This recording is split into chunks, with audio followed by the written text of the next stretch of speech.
आजकल हर दूसरे दिन अखबार में खबर आ रही है कि इस कंपनी ने इतने एम्प्लॉय को निकाल दिया। ये आखिर कंपनियां इतने एम्प्लॉय को निकाल क्यों रही है? और ये जिन व्यक्तियों को निकाल रहे हैं इनकी जिंदगी में तो फर्क आ रहा है। बाकी जो व्यक्ति आम आदमी आपके और मेरे जैसे, क्या उनकी जिंदगी में भी कोई इम्पैक्ट आएगा? ये कहीं मंदी आने के संकेत तो नहीं? कहीं मंदी आने तो नहीं वाली, या मंदी आ चुकी है?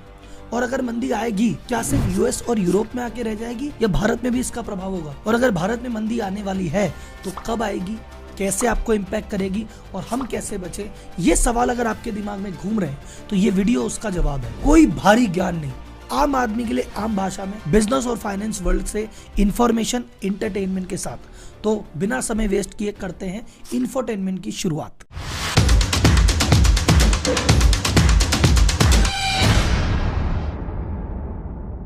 तो वीडियो का फ्लो कुछ इस प्रकार रहेगा। किन किन कंपनियों ने कितने एम्प्लॉय को निकाला, पहले उस पर बात करेंगे।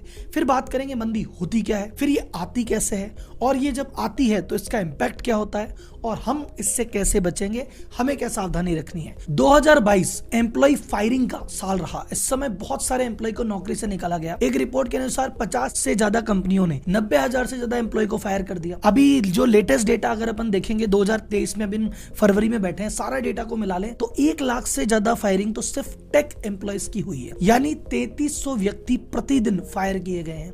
और ऐसा नहीं कि छोटी मोटी कंपनी ने फायर किया है, सब बड़ी बड़ी कंपनियों ने। सबसे ज्यादा फायर किया अमेजन ने 18,000, उसके बाद आया Google 12,000, Facebook 11,000, Microsoft 10,000, Salesforce, Intel, zoom, जिसकी बात करोगे हर दूसरी कंपनी ने फायरिंग की है, जबरदस्त की है, जम के की है। आपको लग रहा है कि सर टेक कंपनी ने किया होगा? सर बैंक्स ने भी की है, जेपी मॉर्गन ने भी की है, क्रेडिट स्विस ने भी की है। बैंकिंग सेक्टर को अगर छोड़ दो तो कार बनाने वाली कंपनियां भी कर रही है, और इंडिया में स्टार्टअप भी बड़ी भारी भरकम मात्रा में कटिंग कर रहे हैं। अब एक सवाल है कि भैया ये इतना क्यों कर रहे हैं? क्योंकि इनका कहना है भैया मंदी आने वाली है, या मंदी की शुरुआत हो चुकी है, हमको एक्सपेक्टेड है कि अब काम धीरे धीरे कम होगा, तो हमारे पास एम्प्लॉय ज्यादा है, तो हमारे प्रॉफिट को सस्टेन रखने के लिए हम निकालेंगे। अब एक सवाल, आखिर मंदी होती क्या है? बहुत आसान भाषा में समझना। लोगों ने इकोनॉमिक्स पता नहीं क्यों कॉम्प्लिकेट कर रखी है, कोई ढंग से समझाए तो इससे आसान चीज नहीं है। इकोनॉमिक्स तेजी, मंदी, महंगाई सब डिपेंड करती है डिमांड और सप्लाई पे। अगर भाई साहब बाजार में पैसा है तो डिमांड होगी,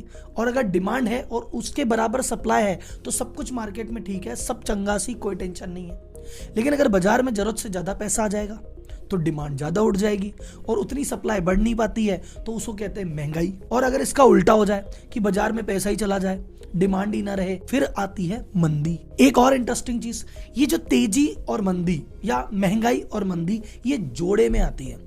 यानी अगर नॉर्मल सब कुछ चल रहा है तो जब तक लंबे समय तक चलता रहेगा, लेकिन अगर एक बार तेजी आई या महंगाई आई तो उसके बाद मंदी आएगी ही आएगी, और एक बार मंदी आई तो कितनी भी लंबी चले उसके बाद एक बार महंगाई आएगी ही आएगी। तो अगर अपन ये डिस्कस कर रहे हैं कि भैया मंदी आ गई है या आने वाली है, तो इसका मतलब भैया पहले तेजी आई थी तगड़ी वाली, तभी ये चीज चालू हुई है। अब ये कैसे हुई, आपको थोड़ा सा 2-3 साल पीछे ले चलता हूँ। अभी पहले अपन समझ रहे कोरोना काल चल रहा है भाई साहब, आप घरों में बैठे हो, लॉकडाउन में बैठे हुए हैं, बाजार में पैसा नहीं निकल रहा, किसी प्रकार की खरीदारी नहीं है, किसी प्रकार की डिमांड नहीं है, तो सरकार ने कहा भैया मंदी आएगी और बहुत भारी भयंकर मंदी आएगी। तो सरकार ने कहा भैया मंदी वंदी अपने को चाहिए नहीं तो अर्थव्यवस्था का भट्टा बैठेगा, तो हमारे पास भी टैक्स वैक्स नहीं आएगा, दिक्कत हो जाएगी। तो एक काम करो, बाजार में कैसे भी आर्टिफिशियली इकोनॉमी में पैसा फेंको। तो आपको याद हो तो भारत में तो मोदी जी लेके आए थे 20 लाख करोड़ का बजट। फिर मोदी जी ने कहा था एक काम करो यार, जो तुम्हारा 3 महीने 6 महीने की लोन की किस्तें भी आगे बढ़ा दी थी, जीएसटी के लिए भी तुमको एक्स्ट्रा टाइम दे दिया था। तो कुल मिला के आपके खर्चे धीरे धीरे उन्होंने कम किए थे, और सुविधाओं के माध्यम से अलग अलग पैसा देने का प्रयास किया था। सेम चीज अमेरिका में हुई थी, यूरोप में हुई थी। हर कंट्री अपने लेवल पे यही कर रही थी कि नागरिकों के हाथ में ज्यादा से ज्यादा पैसा दे दी ताकि वो डिमांड करे, आने वाली जो मंदी एक्सपेक्टेड है वो मंदी ना आए। तो कुल मिला के क्या हुआ, मंदी ना आए इस चक्कर में ज्यादा पैसा दे दिया।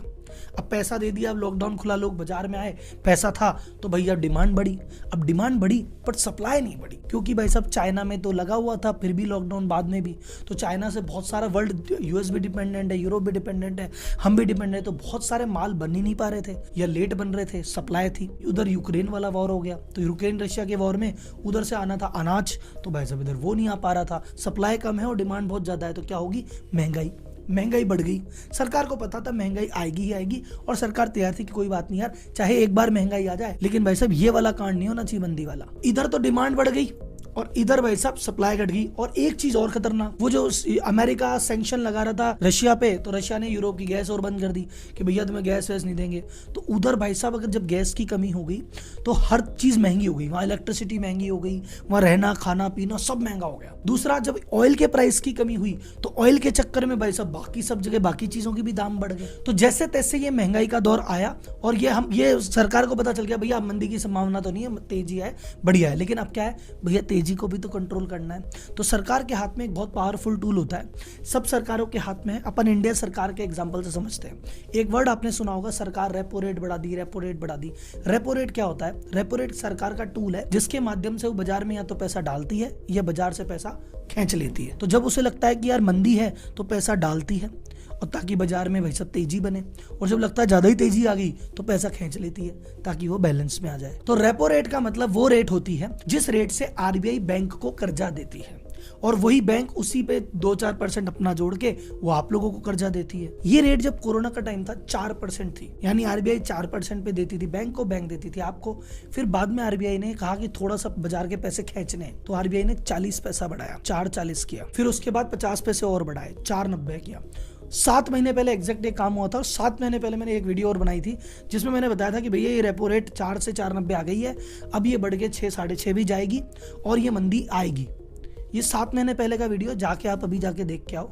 7 महीने एग्जैक्ट बात अपन बैठे हैं, और जो रेट 4.90 पे कोहराम मचा था ना बाजार में, परसों 8 तारीख को 25 पैसा बढ़ा के 6.25 से 6.5 की बार कर दिए। तो 2.5% महंगा हो गया है बैंक का आरबीआई से कर्जा लेना। तो बैंक क्या कर रही है, वही 2.5% तुमसे चार्ज कर रही है। तो आप नोटिस करो, आपके होम लोन महंगे हो गए हैं, आपके पर्सनल लोन, आपके व्हीकल लोन सब महंगे हो गए। और अगर आपको लग रहा नहीं सर मेरी किस्त तो उतनी जा रही है, तो भाई साहब आप एक बार बैंक में जाके पूछो, आपका टेन्योर लंबा हो गया। अगर आपने 20 साल के लिए लिया था होम लोन, वो 23 या 24 साल कर दिया होगा इन्होंने, अगर ईएमआई नहीं बढ़ाई होगी तो बस का इम्पैक्ट क्या, मैं एक सामान्य व्यक्ति हूँ, 20,000 की मेरी तनख्वाह थी, 4,000 की ईएमआई जाती थी, 16,000 से बाकी खर्चे करता था। अब वो 4 की ईएमआई ही मेरी बढ़ के 5 हो गई, तो मैं 1,000 रुपए कम खर्च करूंगा एक आदमी।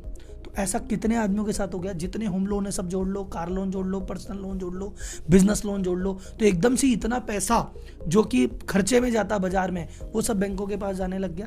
तो बाजार से एकदम पैसे खिंच गए। तो एक आम आदमी के अगर ईएमआई बढ़ा दोगे तो क्या करेगा? फालतू के खर्चे रोक देगा। फालतू के खर्चे रोकने का मतलब डिमांड कम कर दी उसने। अब जब बंदे ने खर्चे रोक दिए तो कंपनियों की सेल कैसे होगी? तो कंपनियों की सेल डाउन, तो कंपनियों का प्रॉफिट डाउन। तो कंपनी बोल रही है यार सेल तो ही नहीं रही, प्रॉफिट डाउन आ गया, तो इतने एम्प्लॉय रख के क्या करूं, 2 हटा। और जब मैं बोल रहा हूँ एक आदमी की सैलरी में अगर 1,000 रुपए का फर्क पड़ जाए तो इकोनॉमी ऐसे हिलती है। आपने कुछ आदमियों की तो सैलरी पूरी उड़ा दी, चाहे तेरी 20,000 थी, कल से नौकरी पे में ताना, तो उसका तो पूरा ही हाल खराब हो गया। तो ये चीजें धीरे धीरे चल रही है। अब बिजनेसमैन क्या कह रहा है? सेल होनी नहीं, प्रॉफिट हो नहीं रहा, और बिजनेसमैन ने भी तो लोन ले रखा था, उसका भी 2.5% बढ़ गया। तो कह रहा है जो मार्जिन था उसमें से ब्याज बढ़ गया, मैं क्या करूं, तनख्वाह नहीं तो वह झक मार के एम्प्लॉय निकाल रहा है, एम्प्लॉय निकाल रहा है तो ये साइकिल वापस काम कर रहा है, और इसे ही आम भाषा में मंदी कहते हैं। अब एक सवाल कि सर क्या भारत में ऐसा होगा? देखो भाई साहब, असली जो कांड हुआ था वो यूएस में हुआ था। मोदी जी ने तो 20 लाख करोड़ बांटे हैं, वो ठीक ठाक गरीबों में बटे। उधर यूएस की अगर बात करोगे तो वहां बहुत अति पैसे बांट दिए, अति डिमांड बढ़ी, उनके तो पिछले 30-40 साल के रिकॉर्ड टूट गए। तो जब उनके महंगाई के रिकॉर्ड टूटे तो उधर मंदी भी स्टीप आने वाली है। यूएस में ढंग से आएगी, उसके बाद यूरोप में आएगी, कारण तो सेम ही है। प्लस वहां भाई साहब हमारे पुतिन भाई साहब ने उनकी गैस बंद कर रखी है, तो इलेक्ट्रिसिटी महंगी होने के कारण से वहां पे अति वाला हिसाब हो रखा है, तो वहां और तेज आएगी। अब यूएस यूरोप यहाँ पे आ गई। इंडिया में कोई ऐसा फंडामेंटल एरर या कोई प्रॉब्लम नहीं है कि हमारे बहुत तगड़ी मंदी आनी चाहिए, लेकिन वर्ल्ड इतना कनेक्टेड है कि अगर उधर बुखार आएगा तो आपको जुकाम लगेगी। तो आपके यहाँ पे मंदी आपने मैन्युफैक्चर नहीं की, मैन्युफैक्चर कहीं और से हुई, पर रिजल्ट आप पे आएगा। जैसे एग्जांपल यूएस में अगर मंदी है और इंडिया से जितना भी एक्सपोर्ट होता है यूएस यूरोप में, अब जब वहां मंदी चल रही है, डिमांड ही नहीं है, तो तुम्हारा एक्सपोर्ट रुकेगा नहीं रुकेगा। फिर जो आईटी कंपनियां है, तो आईटी कंपनीज अपनी यूएस और यूके मार्केट को ही तो सर्व करती है। अगर वहीं काम कम हो गया तो भाई साहब फिर वो तो आउटसोर्सिंग भी कम होगी। तो इंडिया में आप देखोगे बहुत सारी आईटी कंपनियों ने क्या किया, या तो एम्प्लॉय नौकरी से निकाल दी, और जिन्होंने नहीं भी निकाले उन्होंने क्या किया, आगे की हायरिंग रोक दी, बोले आगे वाले नहीं चाहिए। इवन जिनको ज्वाइनिंग लेटर दे रखे थे उन तक को कह दिया भाई तुम घर बैठे रहो, अभी ज्वाइन मत करना, बाद में ज्वाइन करना। टेक सेक्टर की हालत सबसे ज्यादा क्यों खराब हो रही है? क्योंकि मैंने क्या कहा था, जो होता है जोड़े में होता है। कोरोना काल में सबसे ज्यादा कमाए भी तो वही थे। उस दौरान तो भाई साहब सब कुछ ऑनलाइन ही चल रहा था। जूम में भी भर्तियां दनादन हो रही है, अमेजन भी भर्ती कर रहा है, नेटफ्लिक्स भी भर्ती कर रहा है। उन्होंने उस समय धमाधम भर्ती की। अब जब जितनी ज्यादा भर्ती की, अब जरूरत से ज्यादा भर्ती हो गई, अब माल डाउन हो गया, तो उनको फायरिंग करनी ही थी। तो जब हायरिंग मास होगी, कुछ समय बाद फायरिंग भी मास होगी। तो सर जी मतलब भारत में मंदी आएगी, ये कंफर्म है? कंफर्म तो है, क्योंकि 4 से 6.5 हुआ है, इसलिए मंदी आनी कंफर्म है। हाँ, आप एक तरीके से जरूर बच सकते हो। बोले क्या तरीका? ये है कि भाई साहब देखो, 2023 है, ये लास्ट ईयर है, 2024 में इलेक्शन होने वाले हैं। जब भी इलेक्शन होता है, कोई भी सिटिंग सरकार होती है, वो उसको पता है कि अर्थव्यवस्था अगर मंदी रहेगी तो लोग उदासीन हो जाते हैं, लोगों का टेंशन हो जाती है, फ्रस्ट्रेशन में वो नेगेटिव वोट न डाल दे। तो इलेक्शन ईयर में हमेशा सरकार प्रयास करती है कि बाजार में पैसे का इनफ फ्लो रहे, और इलेक्शन के टाइम पे बाजार में पैसे का फ्लो अपने आप आ भी जाता है। तो हो सकता है आपकी मंदी जो मार्च अप्रैल मई में आनी थी, ये इलेक्शन ईयर के चक्कर में 3 महीना 6 महीना थोड़ी आगे चली जाए, लेकिन आएगी, ये बात कंफर्म है। तो अब हमें करना क्या है? अगर आप व्यापारी हैं तो सबसे पहले बात सुनिए, एक्सपेंशन कर रहे हैं, करने से पहले 2 बार सोच लेना। आपको लग रहा है कि देखो काम धंधा बहुत बढ़िया चल रहा है, सब आनंद है, मैं एक फैक्ट्री और डाल लेता हूं, एक दुकान और डाल लेता हूं, फ्रेंचाइजी बांट देता हूं और सेल आएगी। आ भी सकती है, नहीं भी आ सकती। रिसेशन क्या होता है? ऐसा नहीं कि पूरी कंट्री पे एक साथ असर डालता है, कुछ सेक्टर पे जरूरत से ज्यादा डाल देगा, कुछ सेक्टर पे थोड़ा कम डालेगा, कुछ सेक्टर पे फर्क ही नहीं पड़ेगा। तो आप अपने सेक्टर को एनालिसिस करो कि आपके सेक्टर पे मंदी का क्या फर्क पड़ता है। हिस्टोरिकली जब जब मंदी आई थी, क्या आपके सेक्टर पे फर्क पड़ा था या किस तरह का इंपैक्ट है, उसके बेसिस पे आप डिसीजन लो। ऐसे अंधी में डिसीजन मत ले लेना कि भी बढ़ना है, बहुत सोच समझ के बढ़ना। दूसरा, आम आदमी बोले सर हम क्या करें? सर जी सबसे पहले आप थोड़ा सेविंग्स पे देना करो ध्यान चालू। आजकल क्या है, हमारी जो योलो जनरेशन है ना, जेन जी जेन वाई, वो भाई साहब आईफोन ईएमआई पे ले आती है। वो कैपेसिटी होंडा सिटी की है, लेकिन भाई साहब हमको तो उससे भी महंगी गाड़ी लेनी है। वैगनार की कैपेसिटी है तो वैगनार लेके आओ, होंडा सिटी के पीछे मत जाओ। तो ये जो लोन ले रहे हो ना, जब तक बहुत ज्यादा जरूरी ना हो, बिना लोन के पार ही ना पड़ रही हो, तब तक लेना तो अलग बात है, तो मजबूरी लेना ही पड़ेगा। पर जब तक अवॉइड कर सकते हो, लोन लेना अवॉइड करो, फालतू के खर्चे अवॉइड करो, फालतू का एक्सपेंशन की हाँ एक घर बड़ा बना लेते हैं, ओ भाई गाड़ी बड़ी ले आओ, ये वाली चीजों को थोड़ा सा अवॉइड करके चलो। तीसरा, सेविंग अगर आप कर रहे हो और उसको इन्वेस्ट कर रहे हो, तो इन्वेस्टमेंट तो आपका जारी रखो।